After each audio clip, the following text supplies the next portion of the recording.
Sir नमस्कार। नमस्कार sir. आज किस मुद्दे पर इकट्ठे हुए हैं?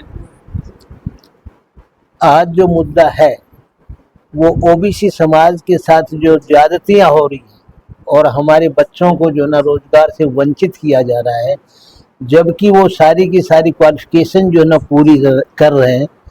यानी एक एन केन परकेन कोई ना कोई बहाना बना करके हमारे बच्चों को नौकरियों से वंचित किया जा रहा है। उस विषय के अंदर उस अधिकार को प्राप्त करने के लिए हम सरकार के खिलाफ HPSC जो हरियाणा पब्लिक सर्विस कमीशन है उसकी नीतियों के विरोध में मतलब कि जो ना हमारा ओबीसी समाज जो है आज एकत्रित हुआ है, जागरूक हुआ है। और उसकी अध्यक्षता, आज की मीटिंग की अध्यक्षता हमारे दौलत राम जी प्रजापति जो 360 के प्रधान है वो कर रहे हैं। और हमारी आरक्षण संघर्ष समिति बहुत पहले से कार्यरत है, क्योंकि हरियाणा के अंदर जो है जो एक मंडल कमीशन जब लागू हुआ तो मंडल कमीशन के विरोध के अंदर जो है ना कुछ एक लोगों ने मतलब कि जो जातियां इसके अंदर थी उनका मतलब कि जो ना विरोध किया।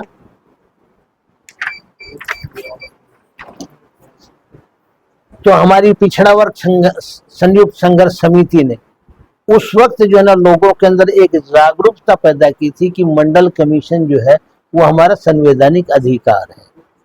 क्योंकि जब देश आजाद हुआ तो उस टाइम मतलब कि जो ना ये था कि देश के अंदर जो आर्थिक रूप से, सामाजिक रूप से, शैक्षणिक रूप से जो लोग पिछड़े हैं, शिक्षा के रूप में जो लोग पिछड़े हैं, उनको मतलब कि जो ना समाज की मुख्य धारा में लाने के लिए आयोग गठन किया था, काका कालेलकर आयोग।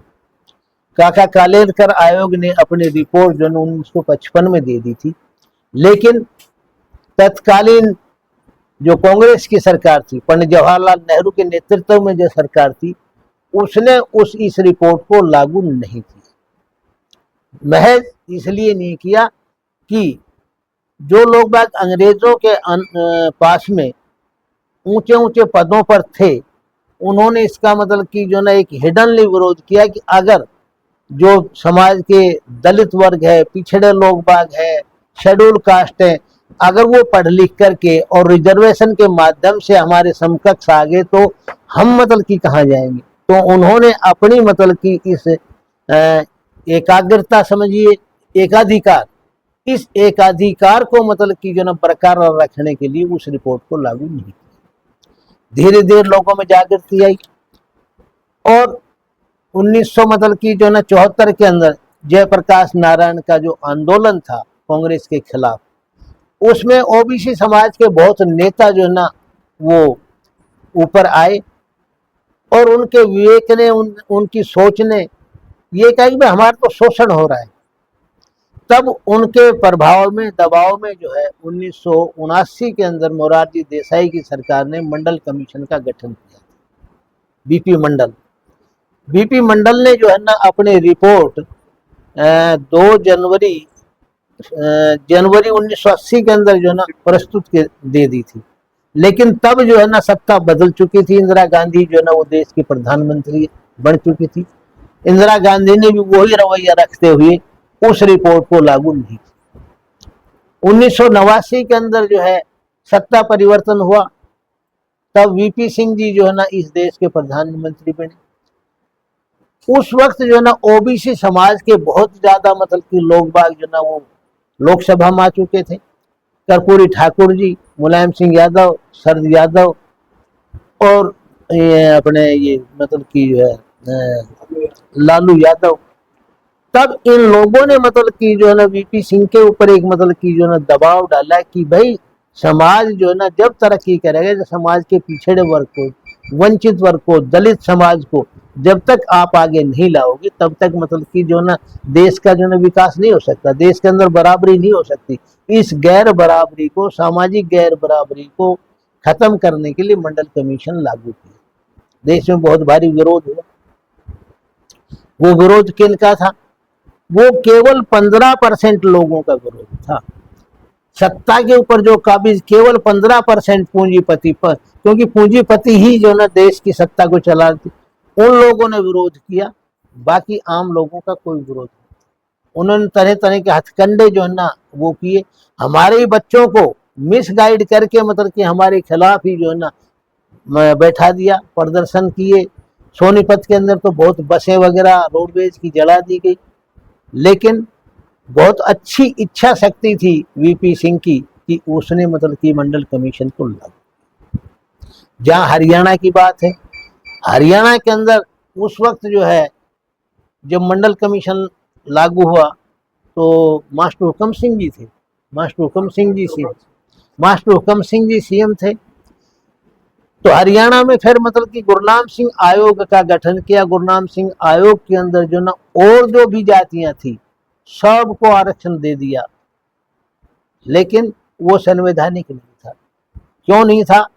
कि संविधान के आर्टिकल 16 और 14 में जिस जाति का सरकारी नौकरियों के अंदर उसकी आबादी के अनुसार प्रतिनिधित्व नहीं है, केवल उनको ही आरक्षण दिया जाना था। और उस लोग बाग जो है ना, जिन लोगों को मतलब कि जो ना आरक्षण नहीं दिया जा रहा था या जिनको दिया जा रहा, दोनों ही पक्ष जो ना वो कोर्ट में चले गए सरकार के खिलाफ। चौधरी भजनलाल जब आए तो उन्होंने कोर्ट से जो ना हाई कोर्ट से वो विड्रा कर लिया और उन्होंने जो है ना कंबोज आयोग का गठन किया। कंबोज आयोग के अंदर जो है वो जो ओबीसी समाज को जो आरक्षण मिला वो 16 और 11% रहा। यानी कि BCA और BCB दो वर्ग मतलब कि पिछड़ा वर्ग के हैं। तो जो पिछड़ा वर्ग ब्लॉक A उसको 16% है और जो पिछड़ा वर्ग B है उसको 11%। अब बात रही है कि बार बार मतलब कि ये कहा गया कि बैकलॉग, हमारा जो मतलब कि बैकलॉग पूरा किया जाए, सर्वे करवाई जाए, श्वेत पत्र जारी किया जाए। श्वेत पत्र हम इसलिए जारी करवाना चाहते हैं कि कितनी हरियाणा के अंदर पोस्टें हैं, चाहे वो क्लास 1 की हैं, क्लास 2 की है, क्लास 3 की है, क्लास 4 की, पुलिस की है, यूनिवर्सिटी की है, जुडिशियरी की है, एडमिनिस्ट्रेशन की है, उन सब के अंदर मतलब कि जो ना मंडल कमीशन की जो रिपोर्ट है वो एज इट इज मतलब कि लागू की जाए। हमारे साथ में एक और बहुत बड़ा भेदभाव आज तक भी मतलब कि हो रहा है, पिछली सरकारों ने भी किया, आज भी, कि हमें क्लास 4 में क्लास 3 इसमें तो 16% और 11% दे दिया, लेकिन क्लास 2 और क्लास 1 के अंदर मतलब कि हमारा BCA का 10% और BCB का 5%। तो हम सरकार से पूछना चाहते हैं कि हमारी पॉपुलेशन कम होगी? वे पॉपुलेशन तो हमारी वही है। जब हमारी पॉपुलेशन वही है तो हमारा रेशो भी जो है ना वो 16 और 11 का ही मतलब कि जो ना क्लास 2 और क्लास 3 क्लास 1 में होना चाहिए। जहाँ शिक्षा की बात है, अब पीछे से मतलब कि जो ना UGC के अंदर भी जो ना वो हंगामा हुआ, यूनिवर्सिटीज के अंदर भी हंगामा हुआ। तो हमारा मतलब कि जो है ना शिक्षा के क्षेत्र में भी, क्योंकि जब तक हमारे बच्चे मतलब शिक्षित नहीं होंगे हम आरक्षण का लाभ नहीं ले सकते। तो MBBS की जितनी पोस्टें हैं, जितनी भी मतलब कि JEE की हैं, IIT की हैं और इसकी जो है रैक की हैं, उन सब के अंदर मतलब कि जो ना हमारा आरक्षण एज पर मतलब कि मंडल कमीशन होना चाहिए। जितनी भी शैक्षणिक मतलब की संस्थाएं हैं उनके अंदर मतलब कि जो ना शुरू से लेकर के और एंड तक हमारा 16% और 11% का मतलब कि जो ना आरक्षण होना चाहिए। और जहाँ जुडिशरी की बात है, देखिए जुडिशरी के अंदर हमारा रिप्रेजेंटेशन बहुत ना के बराबर है ही नहीं। आज इसमें कोई अतिशोक्ति नहीं है मुझे ये कहते हुए कि देश के अंदर जो है ना आज जातियों को देख करके न्याय किया जाता है। तो हमें न्याय तभी मिलेगा जब मतलब कि हमारा OBC समाज का न्यायिक व्यवस्था के अंदर उचित प्रतिनिधित्व हो। हमारे बहुत अच्छे अच्छे एडवोकेट्स हैं, लेकिन जो सिलेक्शन पैटर्न है सुप्रीम कोर्ट का, हाई कोर्ट का, वो एक ऐसा मतलब कॉलेजियम है कि जो जिसका बाप दादा मतलब कि जो है ना वो न्यायाधीश थे, उन्हीं की औलाद जो आ रही, तो ये भी तो एक मतलब कि एक काइंड ऑफ आरक्षण ही है। भाई जो हम वहाँ डिजर्व करते हैं तो हमें मतलब कि हमारे बच्चों को लेना चाहिए। ये नहीं कि उन्हीं जजेस के ही लड़के जजी जाए, ये कौन सा मतलब कि न्याय, ये न्याय नहीं। और जो न्यायिक व्यवस्था इस प्रकार से होगी तो मतलब कि जो ना देश कहाँ मतलब कि न्याय बचेगा। तो आज की मीटिंग का उद्देश्य क्या था जी, किस मुद्दे को लेकर के आज मीटिंग की? आज का जो मुख्य मुद्दा था वो तो HPSC ने जो ना OBC समाज के बच्चों को उनकी नौकरी से जो वंचित रखा है वो सारे टेस्ट को क्वालिफाई कर चुके हैं। उन्होंने मतलब कि जो ना हर कंडीशन को पूरा किया है। केवल एक ही बात थी कि उन्होंने मतलब कि जो ना भाई वो BC-B और BC-A का जो मतलब कि जो ना प्रमाण पत्र जो था वो कट ऑफ डेट के बाद का मतलब कि था। 7 दिन सर्वर डाउन रहा। अगर ऐसी व्यवस्था थी तो HPSC को सरकार को चाहे तो मैनुअल बना देते। भाई मैनुअल में तो कोई आंट नहीं आ रही थी, किसी भी मतलब कि जो ना तहसीलदार हो उनको ऑर्डर दे देते कि भाई सर्वर जो है ना चल नहीं रहा है, आप इनके मैनुअल जो है ना वो BC-B के और BC-A के मतलब कि आप जो है ना वो सर्टिफिकेट जो है ना इश्यू कर दो, तो ये बात ये राइज नहीं होती। ये तो उन लोगों की एक सुनियोजित षड्यंत्र के तहत मतलब सर्वर डाउन किया कि इन बच्चों को हमने मतलब एन केन परकेन कोई ना कोई बहाना लगा करके नौकरी से वंचित करना है।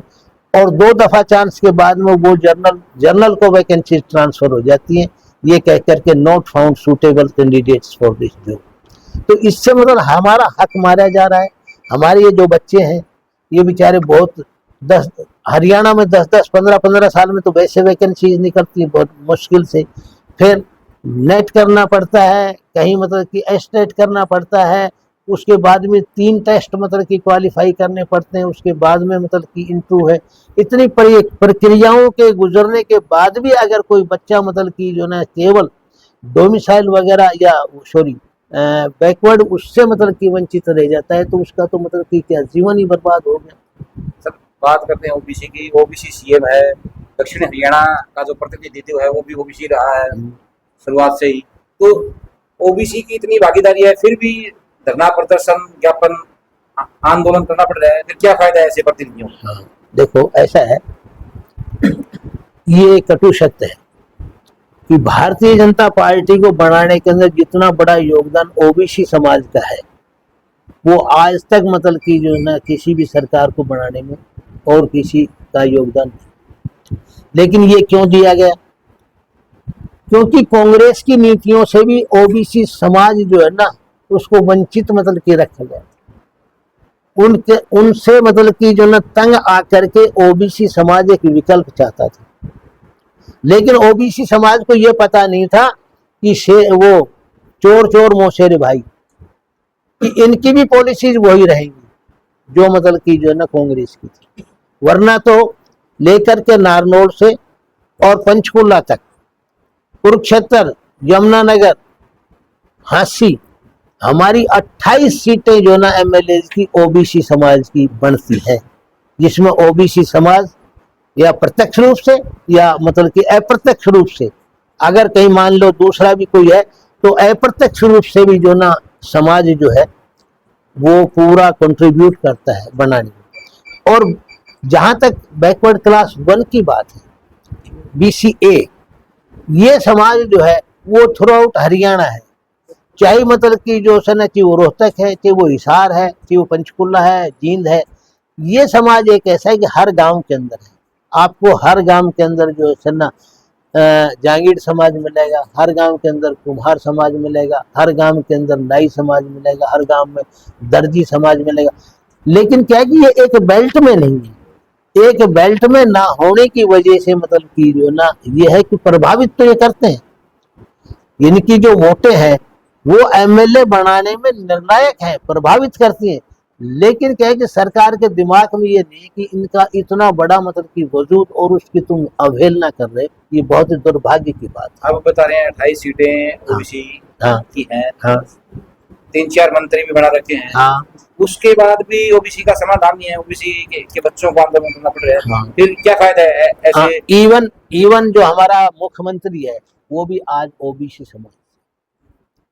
और जब मुख्यमंत्री नायब सिंह सैनी को मुख्यमंत्री बनाया गया इससे पहले बीजेपी की मतलब कि हरियाणा में लहर खत्म हुई, लेकिन जैसे ही बीजेपी ने ये दाव खेला कि ओबीसी समाज का मुख्यमंत्री बनाया जाए, उस वक्त जो ना ओबीसी समाज ने एक सोचा कि हमारा एक मुख्यमंत्री बनाया गया है, तो पूरा का पूरा ओबीसी समाज, बीसी ए और बीसी बी दोनों के दोनों ने मतलब कि एक ऐसा मतलब कि राहत ली थी, अब हमें न्याय मिलेगा।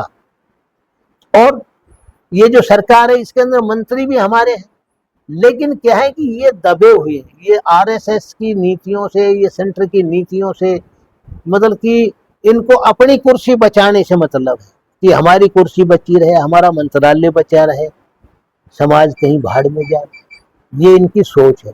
अगर इनकी सोच जो है ना जिस प्रकार से, क्योंकि भूख इनको भूख है नहीं, भूख हमें है, रोजी रोटी की बात हमें मतलब की जो ना है, हमारे बच्चों को रोजगार चाहिए। ये तो भाई अब इनका क्या ओबीसी है जो बहुत लैंडलॉर्ड है, बहुत साधन संपन्न आदमी है, समझे, वो तो अपने आप को मतलब किया कि भाई उनको तो वोट लेने के लिए, तो वो तो वोट लेने के लिए तो हमें यूज करते हैं कि भाई आप हमारे भाई हो, ओबीसी समाज के हो, लेकिन जब हम अपने हकों की बात करते हैं तो पीछे मतलब यूं हटते हैं कि हमारी कुर्सी नहीं चल जाए। ये सब कुर्सी के लालची हैं और इनको कुर्सी का डर है कि हम बोले हमारी कुर्सी गई, ये वजह है कि ये बोलते हैं, इनको तो सत्ता चाहिए। धन्यवाद।